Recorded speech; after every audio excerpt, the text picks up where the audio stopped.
വികസനത്തെ കുറിച്ച് ഒരു ചർച്ച ചെയ്യാൻ പ്രതിപക്ഷത്തെ മുഖ്യമന്ത്രി കഴിഞ്ഞ ദിവസം വെല്ലുവിളിച്ചിരിക്കുകയാണ്. LDF സർക്കാരിന്റെ കാലത്ത് നടന്ന വികസനവും UDF സർക്കാരിന്റെ കാലത്ത് നടന്ന വികസനവും തമ്മിൽ ഒരു താരതമ്യത്തിന് UDF നേതാക്കൾ തയ്യാറുണ്ടോ എന്ന്. വികസനത്തിനെ കുറിച്ചല്ല, മറിച്ച് ഇവിടെ അപവാദ വ്യവസായമാണ് ഈ സർക്കാരിനെതിരെ പ്രതിപക്ഷം അതിനാണ് പ്രാധാന്യം നൽകുന്നത്.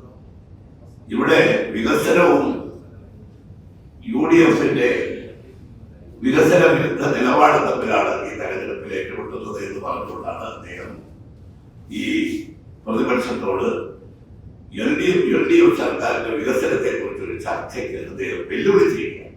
വെല്ലുവിളി ഞങ്ങൾ സ്വീകരിക്കാൻ തയ്യാറാണ്. പക്ഷേ വികസനത്തിന്റെ മറവിൽ നടന്ന അഴിമതിയെ കുറിച്ച് കൂടി ഒരു ചർച്ചയ്ക്ക് മുഖ്യമന്ത്രി തയ്യാറാണെങ്കിൽ അതിനെക്കുറിച്ച് ആ വെല്ലുവിളി ഞങ്ങൾ ഏറ്റെടുക്കും. മുഖ്യമന്ത്രി വികസനത്തെ കുറിച്ച് പറയുമ്പോൾ വികസന വിരുദ്ധരും വികസന മുന്നണിയുമായിട്ടാണ് ഏറ്റുമുട്ടുന്നത്. യഥാർത്ഥത്തിൽ ഇവിടെ ഈ അഴിമതി മുന്നണിയാണ് LDF മുന്നണി, അഴിമതി വിരുദ്ധ മുന്നണിയാണ് UDF മുന്നണി. അഴിമതി മുന്നണിയും അഴിമതി വിരുദ്ധ മുന്നണിയുമായിട്ടാണ് ഈ തെരഞ്ഞെടുപ്പിൽ ഏറ്റുമുട്ടുന്നത്. അത് മാത്രമല്ല, ഈ തെരഞ്ഞെടുപ്പിൽ വിശ്വാസികളുടെ മുന്നണി അവിശ്വാസികളുടെ മുന്നണിയുമായിട്ടാണ് ഏറ്റുമുട്ടുന്നത്. ഈ തെരഞ്ഞെടുപ്പിൽ കൊലയാളികളുടെ സംരക്ഷകരായ മുന്നണിയും കൊലയാളികളുടെ അമ്മമാർക്ക് നീതി കിട്ടാൻ വേണ്ടി പോരാടുന്ന മുന്നണിയുമായിട്ടാണ് ഈ തെരഞ്ഞെടുപ്പിൽ ഏറ്റുമുട്ടുന്നത്. അർഹരായ യുവാക്കൾക്ക് തൊഴിൽ നിഷേധിക്കുന്ന LDFും ഈ UDF അർഹരായ യുവാക്കൾക്ക് തൊഴിൽ നേടിക്കൊടുക്കാനുള്ള പോരാട്ടം നടത്തുന്ന മുന്നണിയുമായിട്ടാണ്. ഇതിനൊന്നും ഈ പോരാട്ടത്തെ ഒന്നും കണ്ടില്ലാത്ത മുഖ്യമന്ത്രി പറയുന്നത് അഴിമതിക്ക് വികസനത്തിനെതിരായിട്ടുള്ള ഒരു പോരാട്ടം, വികസന വിരുദ്ധരുടെ പോരാട്ടം. മുഖ്യമന്ത്രി പറയുന്നുണ്ടല്ലോ വികസനത്തെ കുറിച്ച് ചർച്ച ചെയ്യാൻ. ഞാൻ ചോദിക്കുകയാണ്, ഈ കഴിഞ്ഞ 5 വർഷം പിണറായി സർക്കാരിന്റെ ഭരണകാലത്ത് ആ സർക്കാർ നടപ്പിലാക്കിയ ഒരു വൻകിട വികസന പദ്ധതികൾ പേര് മുഖ്യമന്ത്രിക്ക് പറയാം. ഇന്ന് മുഖ്യമന്ത്രിയുടെ ഒരു ലേഖനം കേരളത്തിലെ ഒരു പ്രമുഖ പത്രത്തിൽ പ്രസിദ്ധീകരിച്ചു. അതിലത്തെ അവകാശപ്പെട്ടിരിക്കുന്നു. എന്താണ്? കൊച്ചിൻ മെട്രോ റെയിൽ, കണ്ണൂർ വിമാനത്താവളം, ഇതെല്ലാം ആരംഭിച്ചത് ഞങ്ങളാണ്. ഈ 2 വൻകിട പദ്ധതികൾ അതിന്റെ 90% നിർമ്മാണം പൂർത്തിയാക്കിയത് ആരുടെ കാലത്താണ്? UDF ഭരണകാലത്ത്. അതിന് ഉദ്ഘാടനം നിർവഹിച്ചത് LDF ഭരണകാലത്താണ്. അത് സമ്മതിക്കുന്നു. അതുപോലെ തന്നെ കണ്ണൂർ വിമാനത്താവളവും ഈ കൊച്ചിൻ മെട്രോ റെയിലും ഈ വൻകിട പദ്ധതികൾ ആരംഭിച്ചു എന്ന് മാത്രമേ പറഞ്ഞിട്ടുള്ളൂ. കേരളത്തിലെ ഏറ്റവും വലിയ വികസന പദ്ധതിയായിരുന്നു സ്മാർട്ട് സിറ്റി. അതിന്റെ 1ാം ഘട്ടം പൂർത്തിയാക്കി, 2ാം ഘട്ടത്തിന്റെ തറക്കല്ലിട്ടു. അതേതെങ്കിലും ഈ 5 വർഷക്കാലം കൊണ്ട് അതിനെന്തെങ്കിലും സംഭവിച്ചു?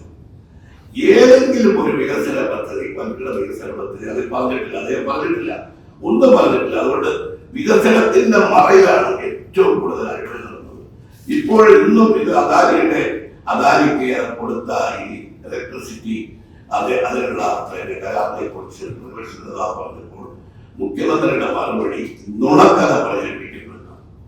ഈ ഗവൺമെന്റിനെതിരായി പ്രതിപക്ഷ നേതാവ് എന്റെ ഉയർത്തിക്കൊണ്ടുവന്ന ആരോപണങ്ങൾ 1-2 സ്പ്രിംഗ്ലർ അഴിമതി, പമ്പ വളർത്തിടത്ത്, ഈ മൊബിലിറ്റി, ലൈഫ് മിഷന്റെ അഴിമതി, ഇപ്പോ അതായത് ആഴക്കടൽ മത്സ്യസമ്പത്ത് ആ കരാർ കൊടുത്തതിലുണ്ടായ അഴിമതി, ഇപ്പോ ഇതാ അദാനിക്ക് വൈദ്യുതി അവരിൽ നിന്ന് വാങ്ങുന്നതിന്റെ അഴിമതി, ഇരട്ട വോട്ട് സംഭവിച്ച് തെരഞ്ഞെടുപ്പിൽ അഴിമതി കാണിക്കാനാണ് ഉന്നയിച്ച ആരോപണം.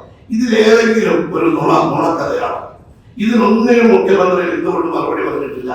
ഇപ്പോൾ മുഖ്യമന്ത്രിയുടെ പ്രതിച്ഛായ തിരുക്കാൻ, മുഖ്യമന്ത്രി വികസന നായകനാണെന്ന് വരുത്തി തീർക്കാൻ കോടികൾ മുടക്കി PR വർക്ക് നടത്തി മുഖ്യമന്ത്രിയുടെ പ്രതിച്ഛായ മുഖം തിരുക്കാൻ നോക്കി. പക്ഷെ മുഖ്യമന്ത്രിയുടെ മുഖച്ഛായ ഒരു അഴിമതിക്കാരനായ ഭരണാധികാരിയുടെ മുഖച്ഛായ. മുഖ്യമന്ത്രി യഥാർത്ഥത്തിൽ ഇതൊന്നും പുള്ളിപ്പുലിയുടെ പുള്ളി വായിക്കാൻ നടത്തിയ ശ്രമം പോലെയാണ് PR ഏജൻസികൾ മുഖ്യമന്ത്രിയെ അഴിമതിരഹിതനായി വികസന നായകനായി അവതരിപ്പിക്കാൻ നടത്തിയ ശ്രമങ്ങളെല്ലാം വിപുലമായി. മുഖ്യമന്ത്രി ഈ ആരോപണങ്ങളൊന്നും മുഖ്യമന്ത്രി ശക്തമായ മുഖ്യമന്ത്രിയുടെ നിഷേധം വന്നിട്ടില്ല. ഈ പറഞ്ഞ ഓരോ ആരോപണങ്ങളും വരുമ്പോൾ മുഖ്യമന്ത്രിയുടെ മറുപടി എന്താ? എനിക്കറിയില്ല. അങ്ങനെ എനിക്കറിയില്ല എന്ന ഒരു മറുപടി കൊണ്ട് മുഖ്യമന്ത്രി നിരപരാധിയാണെന്ന് അദ്ദേഹത്തിന് സ്വയം അവകാശപ്പെടാൻ കഴിയുമോ? ഇപ്പോൾ നടക്കുന്ന അന്വേഷണങ്ങൾ ഇതെല്ലാം തെളിവ് കൊണ്ടുവരാനാണ്. തെളിവുകളുടെ അടിസ്ഥാനത്തിലല്ലേ അന്വേഷണം നടക്കുന്നത്? രണ്ടാം പ്രതി സ്വപ്ന സുരേഷ് തന്നെ പറഞ്ഞു സ്വർണ്ണക്കള്ളക്കടത്തിന് ഞങ്ങളെ സഹായിച്ചത് മുഖ്യമന്ത്രിയാണ്. അല്ലേ? മുഖ്യമന്ത്രി ചെയർമാനായിട്ടുള്ള ലൈഫ് മിഷനിൽ നടന്ന അഴിമതി അതെല്ലാം മുഖ്യമന്ത്രി അതെല്ലാം നിഷേധിക്കുകയാണ്. പക്ഷേ നിഷേധിക്കുമ്പോൾ അന്വേഷണം ഏത് അന്വേഷണവും നേരിടാൻ തയ്യാറാണെന്ന് പറഞ്ഞാൽ ഈ തെരഞ്ഞെടുപ്പിന്റെ മുമ്പിൽ നിന്നുകൊണ്ട് ഞങ്ങൾ പറയുന്നു, അഴിമതിയുടെ പ്രതിച്ഛായയുള്ള മുഖ്യമന്ത്രി, അഴിമതി ആരോപണങ്ങൾ അന്വേഷിക്കുന്നതിനെ അട്ടിമറിക്കാൻ ശ്രമിക്കുന്ന മുഖ്യമന്ത്രി, തന്നിലേക്ക് ആരോപണങ്ങൾ വന്നപ്പോൾ അഴിമതി അന്വേഷണ ഉദ്യോഗസ്ഥന്മാരെ പേരിൽ കേസെടുക്കുന്നു, അവരെ അറസ്റ്റ് ചെയ്യാൻ പോകുന്നു, ജുഡീഷ്യൽ അന്വേഷണം നടത്തുന്നു. മുഖ്യമന്ത്രിയുടെ ഒരു നിഷേധത്തോടു കൂടി മാത്രം, എനിക്കറിയില്ല എന്ന നിഷേധത്തോടു കൂടി മാത്രം സംശുദ്ധമായ ഒരു സർക്കാരിന്റെ മുഖ്യമന്ത്രിയായി തുടർ ഭരണത്തിന് വോട്ട് ചോദിക്കാൻ മുഖ്യമന്ത്രിക്ക് അവകാശമില്ല. രാവിലെ കേസിൽ മുഖ്യമന്ത്രി പ്രതി കൂട്ടിൽ നടത്തുകയാണ്. പക്ഷേ ഈ വെളിപ്പെടുത്തലുകളുടെ മൊഴികളുടെ അടിസ്ഥാനത്തിൽ, പല തെളിവുകളുടെ അടിസ്ഥാനത്തിൽ മുഖ്യമന്ത്രിയെ ഈ അന്വേഷണ ഏജൻസികൾ അവരുടെ അന്വേഷണം ഫലപ്രദമായി നടത്തിയാൽ ഈ പല കേസുകളിലും മുഖ്യപ്രതിയായി വരേണ്ടത് ഈ മുഖ്യമന്ത്രിയാണ് എന്നുള്ളതാണ് തെളിവുകൾ തെളിയിക്കുന്നത്. അപ്പോ മുഖ്യമന്ത്രിയുടെ പ്രതിച്ഛായ എന്ന് പറയുന്നത് പ്രതിയുടെ മുഖച്ഛായയാണ്. മുഖ്യമന്ത്രി പ്രതിക്കൂട്ടിൽ നിർത്തിയാണ്. അപ്പൊ അഴിമതിക്കാരനായ മുഖ്യമന്ത്രിക്ക്, കൊലയാളികളെ സഹായിച്ച ഒരു മുഖ്യമന്ത്രിക്ക്, കേരളത്തിലെ ചെറുപ്പക്കാരെ ദ്രോഹിച്ച വഞ്ചിച്ച ഒരു മുഖ്യമന്ത്രിക്ക്, ഒരു സർക്കാരിന് തുടർ ഭരണം ജനങ്ങളോട് ആവശ്യപ്പെടാൻ അവകാശമില്ല എന്നുള്ളതാണ് ഞങ്ങളുടെ പ്രധാനപ്പെട്ട. അതുകൊണ്ട് ഈ മുഖ്യമന്ത്രിയെ യോഗങ്ങളിലൊക്കെ അവർ വിശേഷിപ്പിക്കുന്നുണ്ടല്ലോ, ഇതുപോലെ ജനകോടികളുടെ പ്രിയപ്പെട്ട നേതാവ് മുഖ്യമന്ത്രി, ജനകോടികളുടെ ശതകോടികളുടെ അധിപത്യതാണ് മുഖ്യമന്ത്രിയെ വിശേഷിപ്പിക്കുന്നത്. ഇതുപോലെ അഴിമതി നടത്തി അന്വേഷണത്തെ നിന്ന് ഒളിച്ചോടുന്ന, അന്വേഷണത്തെ അട്ടിമറിക്കുന്ന ഒരു മുഖ്യമന്ത്രി കേരളത്തിന്റെ ചരിത്രത്തിലുണ്ടായിരുന്നു. ഞങ്ങള് പ്രതിപക്ഷ നേതാവ് ഉന്നയിച്ച ഏത് ആരോപണമാണ് അത് നുണപ്രചരണമായി മാറിയത്? ഏത് ആരോപണത്തിന്റെ പേരിലാണ് മുഖ്യമന്ത്രിക്ക് ഇത് ഞങ്ങൾ പടച്ചുണ്ടാക്കിയ, ഈ സർക്കാരിനെ അട്ടിമറിക്കാനുണ്ടാക്കിയ ഒരു പ്രചരണമാണെന്ന് പറയാൻ കഴിയുന്നത്? പറയട്ടെ. അപ്പൊ അതുകൊണ്ട് ഈ മുഖ്യമന്ത്രി ഇന്നിപ്പോ കോടിയേരി ബാലകൃഷ്ണൻ പറഞ്ഞു മുഖ്യമന്ത്രി ക്യാപ്റ്റനല്ല, സഖാവ് മാത്രമാണ്. ശരിയാ, മുഖ്യമന്ത്രിയെ ക്യാപ്റ്റനായി തന്നെയാണ് ഞങ്ങൾ കാണുന്നത്. കാരണം മുഖ്യമന്ത്രി കപ്പിത്താൻ, അഴിമതി കപ്പലിലെ കപ്പിത്താനാണ്. ആ കപ്പൽ മുങ്ങിക്കൊണ്ടിരിക്കുന്ന കപ്പിത്താനാണ്. കേരളത്തിലെ ജനങ്ങളുടെ മുമ്പിൽ മുഖ്യമന്ത്രിക്ക് ഈ തെരഞ്ഞെടുപ്പിൽ വോട്ട് ചോദിക്കാൻ അർഹത വേണമെങ്കിൽ ഈ ആരോപണങ്ങൾ അന്വേഷണത്തെ നേരിടണം, അല്ലെങ്കിൽ മുഖ്യമന്ത്രിയുടെ നിരപരാധിത്വം തെളിയിക്കണം. അഴിമതി ഭരണം വീണ്ടും കേരളത്തിൽ ഉണ്ടാവാതിരിക്കാൻ കഴിഞ്ഞ 5 വർഷമായി വികസനത്തിന്റെ പറയിൽ നടന്ന അഴിമതി എന്നതിനേക്കാൾ കൂടുതൽ കൊള്ളയാണ്. മുതൽ കൊള്ളയടിച്ച ഒരു മുഖ്യമന്ത്രി ഇപ്പോ ഏറ്റവും ഒടുവിൽ വന്ന ഈ ക്രൈം കേസ്, അതായത് ED ഉദ്യോഗസ്ഥന്മാരുടെ പേരിൽ ക്രിമിനൽ കേസ് രജിസ്റ്റർ ചെയ്യാൻ കേരള പോലീസിന് എന്ത് അധികാരം? ഈ ഏജൻസികളെല്ലാം ആരെങ്കിലും പണച്ചുണ്ടാക്കിയതല്ലോ. പാർലമെന്റ് പാസാക്കിയ നിയമത്തിന്റെ അടിസ്ഥാനത്തിൽ രൂപീകരിച്ച ഏജൻസികളാണ് EDയും കസ്റ്റംസും NIAയും. അവർ നടത്തുന്ന അന്വേഷണം അതെന്താണ്? രണ്ടാം പ്രതി പറഞ്ഞ മൊഴി വ്യാജ മൊഴിയാണ്, അവരെ നിർബന്ധിപ്പിച്ചാണ്. അത് ഒരുപാട് നുണക്കഥകൾ ഇപ്പൊ പടച്ചുവിടുന്നതാണ്. ആ നുണക്കഥകളുടെ അടിസ്ഥാനത്തിൽ കേസെടുക്കുന്നത് കോടതിയുടെ മുമ്പിൽ നിൽക്കുകയാണ്. ജുഡീഷ്യൽ അന്വേഷണം അതാണ് ഏറ്റവും കൂടുതൽ സംശയം ഉണ്ടാക്കുന്നത്. കാരണം എൻക്വയറീസ് ഓഫ് കമ്മീഷൻസ് ആക്ട് അനുസരിച്ച് ഈ കേന്ദ്ര ഏജൻസികൾ അന്വേഷിക്കുന്ന അഴിമതിയെ കുറിച്ച് അത് മുഖ്യമന്ത്രിയിലേക്ക് അന്വേഷണം നീങ്ങിയപ്പോൾ ഒരു ജുഡീഷ്യൽ അന്വേഷണം നടത്താൻ നിയമപരമായി അത് നിലനിൽക്കുന്നതാണ്. പൊതു പ്രാധാന്യമുള്ള വിഷയത്തെക്കുറിച്ച്, പൊതു താല്പര്യമുള്ള വിഷയത്തെക്കുറിച്ച് കേരള സർക്കാരിന്റെ പരിധിക്കുള്ളിൽ വരുന്ന കാര്യത്തെക്കുറിച്ചല്ലാതെ ഒരു കേന്ദ്ര ഏജൻസി, ആ ഏജൻസി അവർ നടത്തുന്ന അന്വേഷണത്തിൽ ഇതുപോലെ ജുഡീഷ്യൽ അന്വേഷണം നടത്താൻ മുഖ്യമന്ത്രിക്ക് എങ്ങനെ അധികാരം കിട്ടി? എന്തുകൊണ്ട് ഇലക്ഷൻ കമ്മീഷനോട് അനുമതി ചോദിക്കേണ്ടി വന്നു? പെരുമാറ്റച്ചട്ടത്തിന്റെ ലംഘനമാണ്, നിയമവിരുദ്ധമാണെന്ന് മുഖ്യമന്ത്രിക്ക് അറിയാവുന്നതുകൊണ്ടല്ലേ ഇപ്പോഴും ഇലക്ഷൻ കമ്മീഷന്റെ മുമ്പിൽ ഈ ജുഡീഷ്യൽ എൻക്വയറിക്ക് അനുമതിക്ക് വേണ്ടി കാത്തിരിക്കുന്നത്. അതിന്റെ അർത്ഥം സാധാരണ നമുക്കെല്ലാം നമ്മൾ കാണുന്നതാണ്. ഈ കാട്ടുവള്ളന്മാരെ പിടിക്കാൻ പോകുന്ന പട്ടാളക്കാർക്കും പോലീസുകാർക്കും അവരെ പിടിക്കാൻ കാട്ടിലേക്ക് പോകുമ്പോൾ അവർ സഞ്ചരിക്കുന്ന പാലം പിടിക്കാർക്ക് തിരുമേനൊക്കെ അവര് കയ്യിൽ കിട്ടിയാൽ അവരുമായി ഏറ്റുമുട്ടും, ആക്രമിക്കും, അവരെ കുത്തും, കൊല്ലും, ഇല്ലേ? അങ്ങനെ അന്വേഷണത്തിൽ നിന്ന് അവരുടെ ഒളിച്ചോടുന്ന ചില കാട്ടുകള്ളന്മാരുടെ സ്വഭാവം കയ്യിലുള്ള അധികാരം ഉപയോഗിച്ച് മുഖ്യമന്ത്രി കാണിക്കും.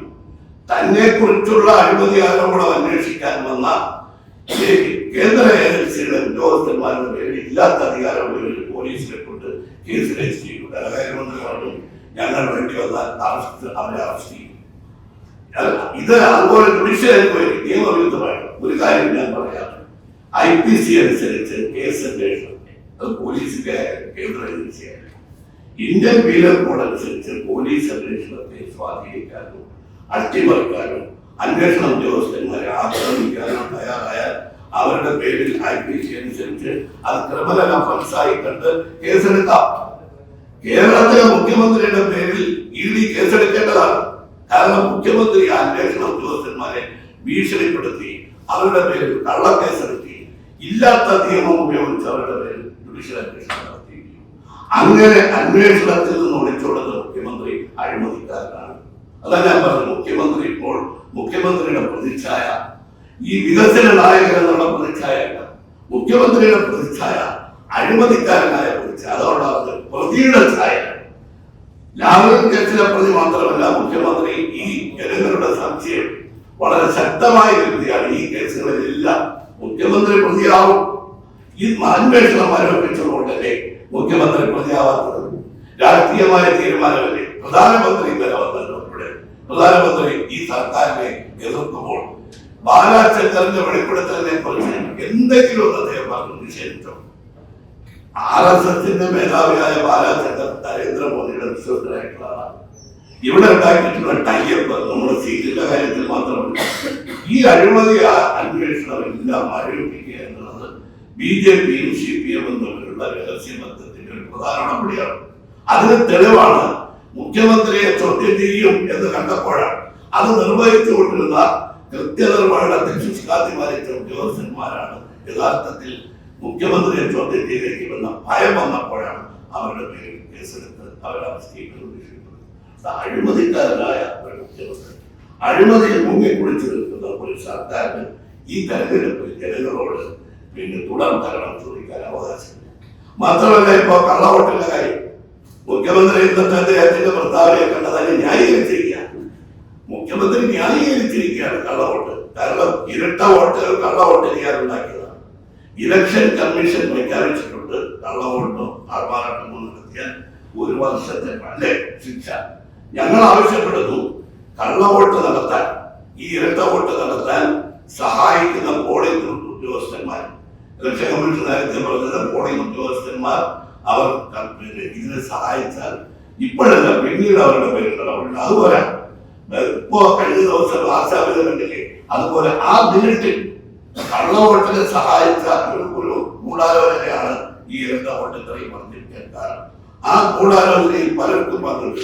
ഏതെങ്കിലും ഒരു പോളിംഗ് ഉദ്യോഗസ്ഥൻ കള്ളവോട്ടുകാരെ സഹായിച്ചതായി പരാതി ഉണ്ടായാൽ ഓൺ ദ സ്പോട്ട് ആ ഉദ്യോഗസ്ഥരെ സസ്പെൻഡ് ചെയ്ത് പിന്നീടാണ് ശിക്ഷ കൊടുക്കുന്നത്.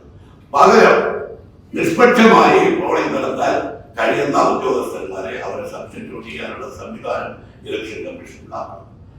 CPMന്റെ സെക്രട്ടറി ഇതിനെ ന്യായീകരിക്കുന്നത് ഭൂമി ഉണ്ടായ കാലം മുതൽ ഈ വോട്ട് എഴുതിയിട്ടുണ്ട്.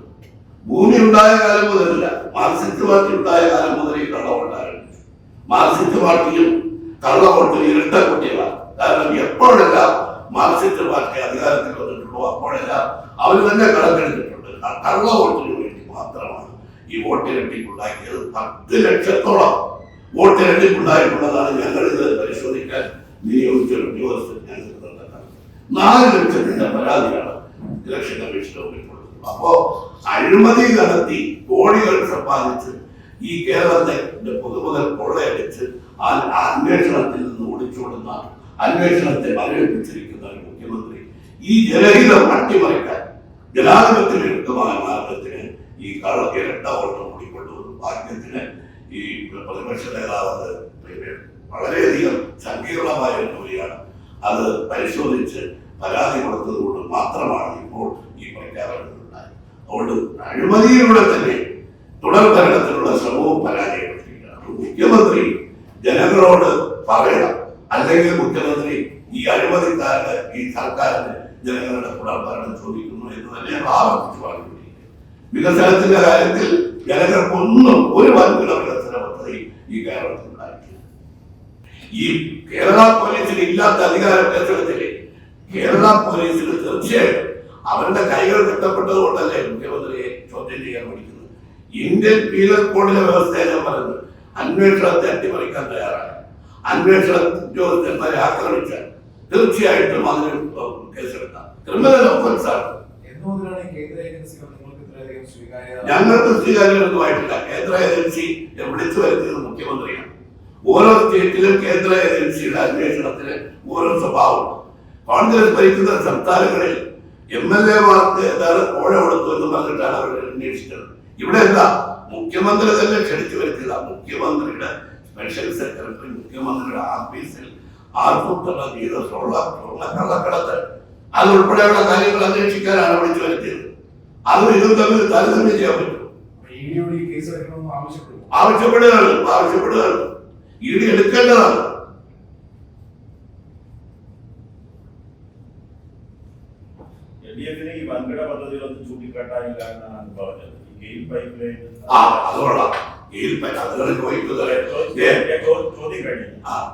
ഗെയിൽ പൈപ്പ് ലൈൻ പദ്ധതി കഴിഞ്ഞ സർക്കാരിന്റെ കാലത്ത് ഏകദേശം ഉപേക്ഷിച്ച പദ്ധതിയാണ്. സ്ഥലഘട്ടത്തിലൂടെ നടന്നില്ല. അതിനെതിരെ അന്ന് KPCC പ്രസിഡന്റും ഘടകകക്ഷി നേതാക്കളെല്ലാം സമരത്തിൽ പങ്കെടുത്തുകൊണ്ട് ആ ഗെയിൽ പൈപ്പ് ലൈൻ ഉപേക്ഷിക്കണമെന്ന് ആവശ്യപ്പെട്ടു. ആ പൈപ്പ് ലൈൻ പദ്ധതി പൂർത്തിയാക്കി എന്നത് വസ്തുതയാണ്. അതോടൊപ്പം ദേശീയ പാത വികസനം സ്ഥലവെടുപ്പുമായി ബന്ധപ്പെട്ട് വലിയ തടസ്സങ്ങളുണ്ടായി. ഈ സർക്കാർ വന്നതിന് ശേഷമാണ് 2 വൻകിട പദ്ധതി പൂർത്തിയാക്കി. പാലാരിവട്ടം പാലം പോലുള്ള വൻ അഴിമതി നടത്തിയൊരു അതെല്ലാം LDF-ന്റെ പ്രചരണമാണ്. നിങ്ങൾ പറഞ്ഞത് ഒന്നും വസ്തുതയില്ല. എന്താണെന്നറിയാം, ഈ ഗെയിൽ പൈപ്പ് ഇവിടെ ഭൂമിക്കടിയിൽ കുഴിച്ചെടുപ്പോൾ UDF സർക്കാരിന്റെ കാലത്ത് സ്ഥലം എടുക്കുന്നതിന് ഏറ്റവും കൂടുതൽ എതിരായി നടന്ന സമരങ്ങളുടെ എല്ലാം മുൻപന്തിയിൽ മാർക്സിസ്റ്റ് പാർട്ടിയായിരുന്നു. മാത്രമല്ല, ഇത് എന്താണ് ബോംബ് ഒഴിച്ചെടുക്കാണെന്ന് പറഞ്ഞു ജനങ്ങളെ ഇളക്കി ആ സർക്കാരിനെതിരായി സമരം നടത്തി. അതുകൊണ്ടാണ് അതിന് പണി പൂർത്തിയാക്കാൻ പറ്റാത്തത്. ഈ ഗവൺമെന്റ് വന്നപ്പോൾ ഈ ഒരു വികസന പദ്ധതിയില്ല. ഈ ഗവൺമെന്റ് വന്നപ്പോൾ സ്ഥലമെടുക്കുന്നതിനെ എതിർത്ത ആളുകൾ ഭരണത്തിൽ വന്നപ്പോൾ ആണ് സുഗമമായി സ്ഥലമെടുപ്പ് നടത്തിയത്. അതാണല്ലോ അതിന്റെ സത്യം. പിന്നെ ഗെയിൽ പൈപ്പ് ഭൂമിക്കടിയിലൂടെ ഇട്ട് അതിന്റെ കേന്ദ്ര ഗവൺമെന്റിന്റെ പദ്ധതിയില്ലേ, ഇവിടെ അതിന്റെ സ്ഥലമെടുപ്പിനെ തടസ്സപ്പെടുത്തിയ ആളുകൾ അധികാരത്തിൽ വന്നപ്പോൾ മാറ്റമുണ്ടായി. അത് ഈ സർക്കാരിന്റെ നേതാവായിട്ട് എങ്ങനെ അവകാശപ്പെടാൻ പറ്റും? പിന്നെ നിങ്ങൾ പറഞ്ഞു എന്താണ് ദേശീയപാത. കേരളത്തിലെ 3 പ്രധാന ബൈപ്പാസുകൾ അതിന് തുടക്കം കുറിച്ച് ധാരാകാലത്താണ്. കൊല്ലം, കോഴിക്കോട്, ആലപ്പുഴ. അതിന് 2 വർഷക്കാലം ആലപ്പുഴയിലെ ഈ ബൈപ്പാസിന്റെ പ്രവർത്തനം തപ്പിച്ചത് ഈ ഗവൺമെന്റ് അധികാരത്തിലാണ്. അല്ല, ഞങ്ങളെതിരെ എതിർത്തത് സ്ഥലമെടുപ്പുകാരോട് അനീതി കാണിച്ചപ്പോൾ അവർക്ക് ഈ മാർക്കറ്റ് വില കൊടുക്കാതെ തുച്ഛമായ വിലയ്ക്ക് സ്ഥലമെടുക്കുന്നതിന് അവർ സമരം നടത്തിയപ്പോൾ ഗവൺമെന്റ് ആ സമരത്തെ പോലീസിനെ ഉപയോഗിച്ച് അടിച്ചമർത്തിയ അവസരത്തിൽ അവർക്ക് ന്യായമായ കോമ്പൻസേഷൻ കൊടുത്ത് ഈ സ്ഥലമെടുപ്പ് നടത്തണം എന്നുള്ളതായിരുന്നു കോൺഗ്രസിന്റെ അഭിപ്രായം. അല്ലാതെ കോൺഗ്രസ് ഈ പദ്ധതിയെ തടസ്സപ്പെടുത്താനൊന്നും ശ്രമിച്ചിട്ടില്ല.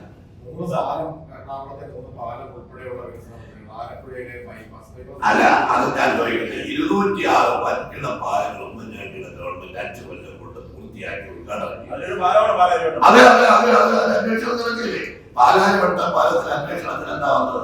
ഇബ്രാഹിം കുഞ്ഞാണ് അഴിമതി നടത്തിയെന്ന് എവിടെയെങ്കിലും തെളിവുണ്ടായി? അല്ല, അതിനേക്കാൾ വലിയ നാണക്കേടല്ലേ? അല്ല, അതിനേക്കാൾ വലിയ നാണക്കേടല്ലേ?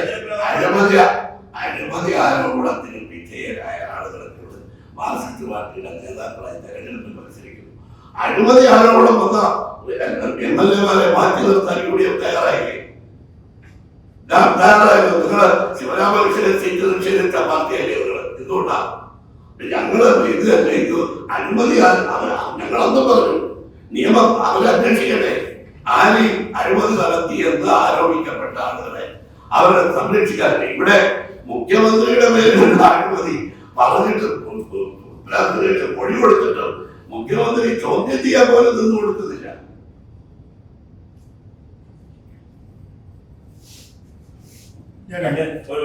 കഴിഞ്ഞ ദിവസം KPCC പ്രസിഡന്റായിട്ടുള്ള ബന്ധപ്പെടാൻ ഈ 1000 വീടുകളുടെ അന്നാണല്ലോ പ്രഖ്യാപിച്ചത്.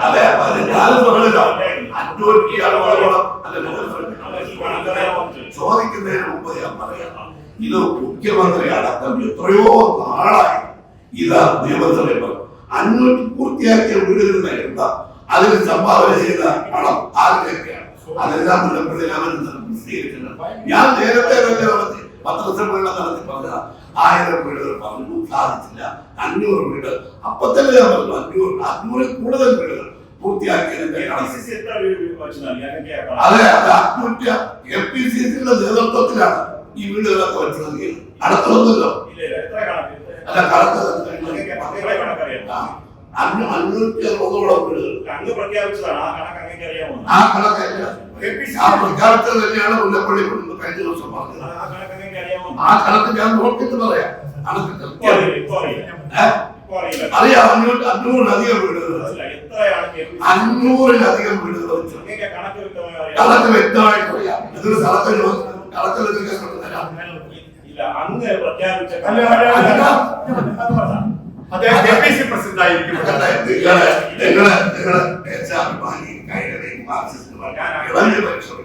നിങ്ങൾ ആ പത്രത്തിന്റെ ഒരു പ്രതിനിധിയാണ്. നിങ്ങൾക്ക് അറിയേണ്ടത് 5 ലക്ഷം വീട് വയ്ക്കാൻ നിങ്ങൾ എത്ര സെന്റിന്റെ അടിച്ചു മാറ്റിയതിന്റെ പരിഭവത്തെ അത് ഞങ്ങൾ മന്ത്രികളെ കുറിച്ച് ചോദിക്കുന്നത്. ഞങ്ങള് ഇവിടെ ഞാൻ അങ്ങനെ തർക്കിക്കുകയോ ഉദ്ദേശമല്ല ചോദ്യം. അങ്ങേക്ക് ഈ KPCC 1000 വീട് വെച്ചെന്ന് പ്രഖ്യാപിച്ചതാണ്. എത്ര വീട് വെച്ചു എന്ന്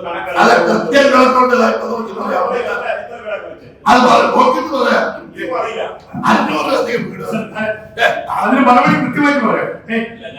അദ്ദേഹം KPCC പ്രസിഡന്റ് ആയിരുന്നപ്പോഴാണ് 1000 ഞങ്ങൾ കഴിഞ്ഞ ദിവസം അതിന്റെ പ്രസ് റിലീസ് പുറത്തുവിട്ടിട്ടുണ്ട്. 564 വീട് കേരള ബാക്കി വീടുകൾ വെക്കുന്നതിനെ പറ്റി ഞങ്ങൾ ആലോചിക്കുന്നുണ്ട്. ഇപ്പൊ പുതിയ KPCC പ്രസിഡന്റും ഇപ്പൊ KPCCയുടെ ചുമതലയും എനിക്കുള്ളത് കൊണ്ടാണ് എനിക്ക് കൃത്യമായി പറയാൻ പറ്റുന്നത്. വീടുകൾ കൃത്യമായി ഞങ്ങൾ ചെയ്യുന്നുണ്ട്. ഞാൻ അടക്കമുള്ളവർ എന്റെ സംഭാവന അനുസരിച്ചുള്ള വീടുകൾ ചെയ്തിട്ടുണ്ട്. AKN തൊട്ടുള്ള 1000 വീട് ഞങ്ങൾ പൂർത്തീകരിച്ചു. മറ്റൊരു കാര്യം, ശ്രീ ഹസൻ പറഞ്ഞ ഒരു കാര്യത്തിന് ഒരു അനുബന്ധം കൂടി വേണം എന്ന് എനിക്ക് തോന്നി. കാരണം മുഖ്യമന്ത്രി ഒരു വലിയൊരു ആരോപണം പ്രതിപക്ഷങ്ങളെതിരായിട്ട് പറഞ്ഞിട്ടുണ്ട്. ഒരു രാഷ്ട്രീയ വിദ്യാർത്ഥി എന്നതിന് തോന്നിയ ഒരു എന്ത് അപമാനകരമായ ഒരു സ്റ്റേറ്റ്മെന്റാണ് അദ്ദേഹത്തിന്റെ കയ്യിൽ കിട്ടിയത്. 4 ലക്ഷം കള്ള വോട്ടുകൾ, ഇരട്ട വോട്ടുകൾ തിരികെ കയറ്റി തുടർഭരണത്തിന് വേണ്ടി ശ്രമം നടത്തി. പ്രതിപക്ഷ നേതാവിന്റെ അധ്വാനമാണ്, കേരളത്തിലെ പ്രതിപക്ഷത്തിന്റെ അധ്വാനമാണ്. കഴിഞ്ഞ 1 മാസക്കാലമായി അധ്വാനത്തിന്റെ ഫലമായി അത് കൈയോടെ പിടിച്ചു വെബ്സൈറ്റിൽ നമ്മൾ കൊടുത്തു. അതൊരു പൊതുസ്വത്താക്കി മാറ്റി കഴിഞ്ഞപ്പോൾ അദ്ദേഹം പറയുകയാണ് എന്തെന്ന് പറയുന്നത്, ഇത് ഈ വോട്ടർമാരെല്ലാം കേരളീയരാണ്, പൊതുസമൂഹത്തെ കേരളീയരെ അപമാനിക്കുന്ന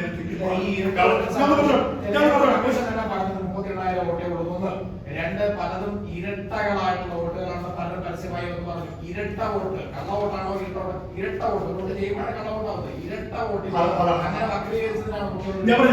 ഇലക്ഷൻ കമ്മീഷൻ തന്നെ പറഞ്ഞിട്ടുണ്ടല്ലോ, എന്താ പറഞ്ഞേ, എല്ലാം നോക്കാൻ ഞങ്ങൾക്ക് സമയം കിട്ടിയില്ല, വൈകി പോയി. ഞങ്ങൾ നോക്കി 123 സ്ഥലത്തെ നോക്കിയപ്പോഴാണ് 4,20,000 വന്നത്. ബാക്കിയുള്ള കുട്ടി അതും കൂടുതൽ വരും. അപ്പോ അത് കണ്ടുപിടിച്ചവരാണോ കേരളീയരെ അപമാനിക്കുന്നത്? കള്ളത്തിൽ നടത്തി തുടർഭരണം ഉണ്ടാക്കാൻ നടത്തിയ പിണറായി വിജയനാണോ കേരളത്തിലെ അപമാനിക്കുന്നത് എന്നുള്ള ചോദ്യം പ്രസക്തമാണ്. പോട്ടെ, അത് അദ്ദേഹം പറഞ്ഞ ഒരു ഞങ്ങള് കേരള പ്രദേശ് കോൺഗ്രസ് കമ്മിറ്റി ഒരു ചെറിയ പരിപാടി ഇട്ടിട്ടുണ്ട്. അതുകൂടി ഒന്ന് പറയാൻ ഉദ്ദേശിക്കുന്നത്, എന്റെ ബൂത്ത് എന്റെ അഭിമാനം എന്നുള്ള ഞങ്ങളുടെ പരിപാടിയുടെ തുടർ പരിപാടി തെരഞ്ഞെടുപ്പിന്റെ തൊട്ട് കഴിഞ്ഞ ദിവസം 5-ാം തീയതി കേരളത്തിലെ മുഴുവൻ ബൂത്തുകളിലും KPCC പ്രസിഡന്റ് മുതൽ കേരളത്തിലെ കോൺഗ്രസ് നേതാക്കന്മാരെല്ലാം അവരുടെ ബൂത്തുകളിൽ ഇറങ്ങി പ്രകടനപത്രിക അടക്കമുള്ള കാര്യങ്ങളെ പറ്റി വിശദീകരിക്കാൻ ആദ്യത്തെ ഒരു ഉച്ചവരെയുള്ള സമയമെടുക്കാൻ തീരുമാനിച്ചു. അതൊരു പദ്ധതിയായിട്ട് ഒരു പരിപാടിയായി ഞങ്ങൾ നിൽക്കുകയാണ്. ആദ്യമായിട്ട് KPCC അങ്ങനെ ഒരു പരിപാടി എടുക്കുന്നത്. ആ പരിപാടിക്ക് എല്ലാ വീടുകളിലും പ്രകടനപത്രികയുടെ ന്യായപദ്ധതിയുടെ പ്രധാനപ്പെട്ട വിജയം വീടുകളിൽ ഫലപ്രദമായി എത്തിക്കാൻ കഴിഞ്ഞിട്ടുണ്ട്. അത് കൂടുതൽ എത്തിക്കാനും മറ്റ് പ്രകടനപത്രികയിലെ പ്രധാനപ്പെട്ട വിഷയങ്ങൾ എത്തിക്കാനുള്ള ശ്രമം നടത്തുന്നുണ്ട്.